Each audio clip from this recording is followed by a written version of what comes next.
नमस्कार दोस्तों, स्वागत है आपका हमारे YouTube channel green organic India पर। चंदन की खेती से करोड़ों की कमाई, ये बात सच है या झूठ, आइए जानते हैं। हमारे एक व्यूअर श्री पंचम सिंह चौहान ने हमसे चंदन के बारे में पूछा। आपने भी YouTube में करोड़ों कमाने के दावे देखे होंगे या और वीडियोस में देखे और सुने होंगे।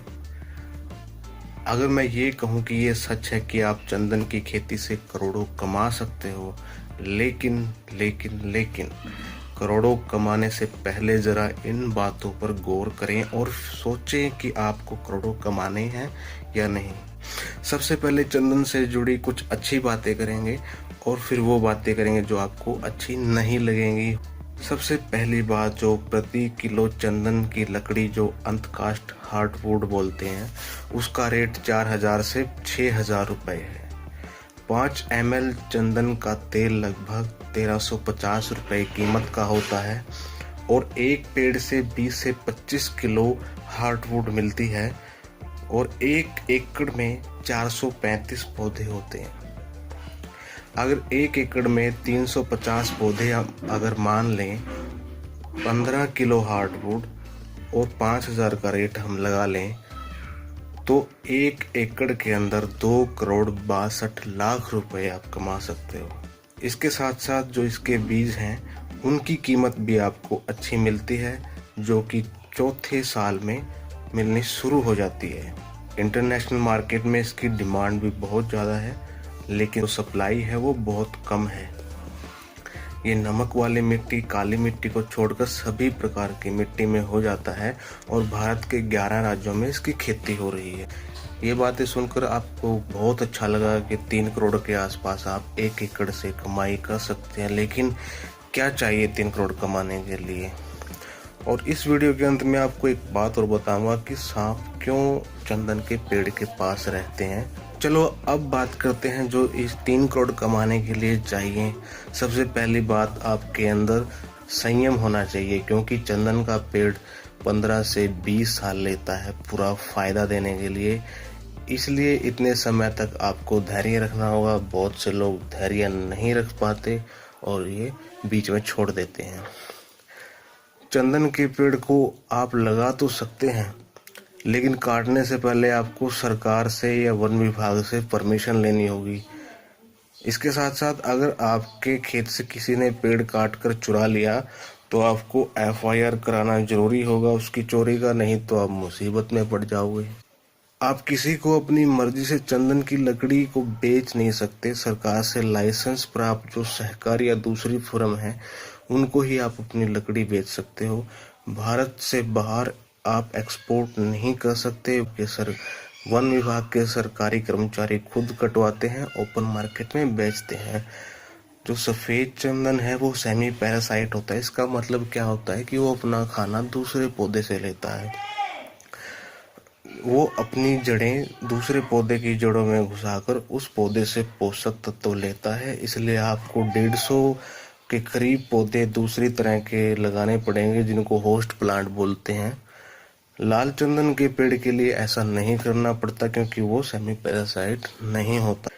सिंचाई के लिए आपको ड्रिप इरिगेशन सिस्टम लगवाना पड़ेगा, क्योंकि पौधों की जड़ों में पानी नहीं खड़ा होना चाहिए। अगर पानी खड़ा होगा तो पौधे मर जाएंगे। जो इस पर लगने वाला खर्च है, वैसे तो ज़्यादा नहीं आता, लेकिन कीमती पेड़ होने की वजह से इसकी सिक्योरिटी के लिए आपको खर्च करना पड़ सकता है। चलिए लगने वाले खर्च की भी बात कर लेते हैं। 1 एकड़ के लिए 435 पौधे और प्रति पौधा रेट हम 60 रुपये मान लें, तो 26,100 रुपये जो है पौधे का खर्च होगा। उसके बाद 1 एकड़ के लिए होस्ट प्लांट अगर 200 मान लें और जो प्रति पौधा का रेट है वो मान ले 15, तो 3,000 रुपये। पौधे लगाने का खर्च 4,000 रुपये मान लेते हैं।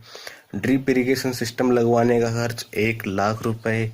8 साल तक आपको देखभाल करनी होगी, खाद पानी का खर्च होगा, उसके लिए 3,00,000 रुपये कम से कम। बाड़ लगाने का खर्च 45,000 रुपये, तो 5 लाख के करीब राशि लगती है। और इसके साथ साथ पहले जैसे बात की गई थी सिक्योरिटी की, अगर सिक्योरिटी के लिए आपको CCTV कैमरा, 4 दीवारी, पहरेदार और जो कुत्ते हैं वो रखने पड़ेंगे, उसके लिए ज़्यादा खर्च होगा। इस तरह आपका 12 साल तक 8 लाख का खर्च आ जाएगा।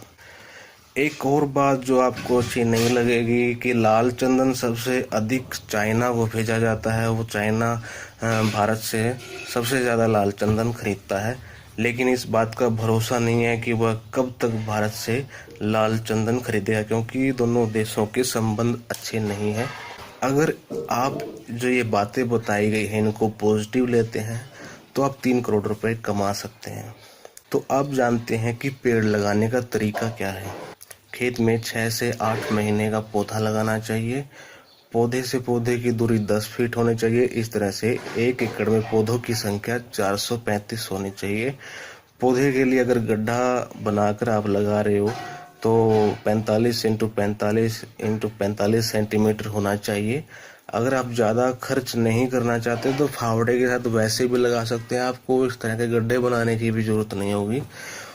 लेकिन फंजीसाइड से ज़रूर ट्रीट करें, ताकि ज़्यादातर इनके सूखने की वजह यही होती है कि फंगस का अटैक होता है जिससे पौधे सूख जाते हैं। तो फंजीसाइड से ज़रूर ट्रीट करें।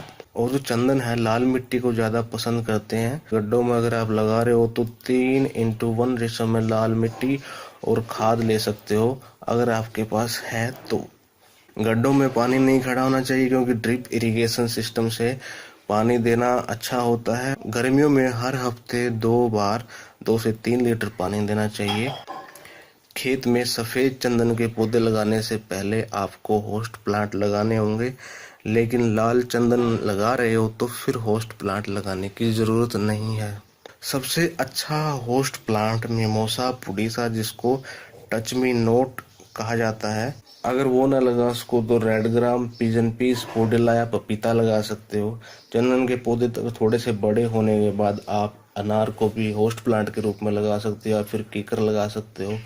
होस्ट प्लांट से पौधे की दूरी 1 मीटर से कम नहीं होनी चाहिए।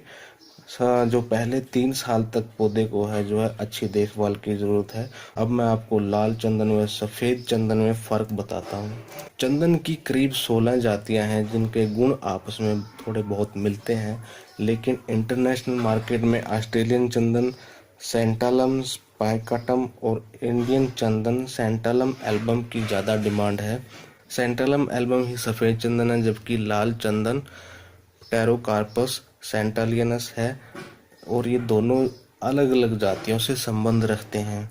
सफ़ेद चंदन तेल और लकड़ी के लिए बोया जाता है, जो कि बहुत कीमती है। इसकी तेल की सुगंध सालों तक रहती है, जिसका इस्तेमाल महंगे परफ्यूम में किया जाता है। जबकि लाल चंदन सिर्फ लाल रंग की कीमती लकड़ी के लिए लगाई जाती है, जिसकी डिमांड चाइना में ज़्यादा है, और उसका इस्तेमाल फर्नीचर और म्यूजिकल इंस्ट्रूमेंट बनाने में किया जाता है। चंदन का इस्तेमाल ब्यूटी प्रोडक्ट्स, दवाइयों वगैरह में ज़्यादा किया जाता है। और अब मैं आपको बताता हूँ कि चंदन के पेड़ के पास ज़्यादा सांप देखने को क्यों मिलते हैं। क्योंकि चंदन के पेड़ का तापमान अन्य पेड़ की बजाय कम होता है। उसके फूलों की खुशबू से ज़्यादा जो उसके कीट हैं वो ज़्यादा अट्रैक्ट होते हैं, उसके पास आते हैं। इसलिए सांप भी ज़्यादा पाए जाते हैं, क्योंकि उनको खाना भी मिल जाता है और साथ के साथ ठंड भी मिलती है, न कि उनकी खुशबू की वजह से वो वहाँ पर आते हैं। तो बेस्ट ऑफ लक दोस्तों, आपको पता ही चल गया होगा कि क्या करना है। अपने विचार हमसे ज़रूर साझा करें। Thanks for watching green organic India.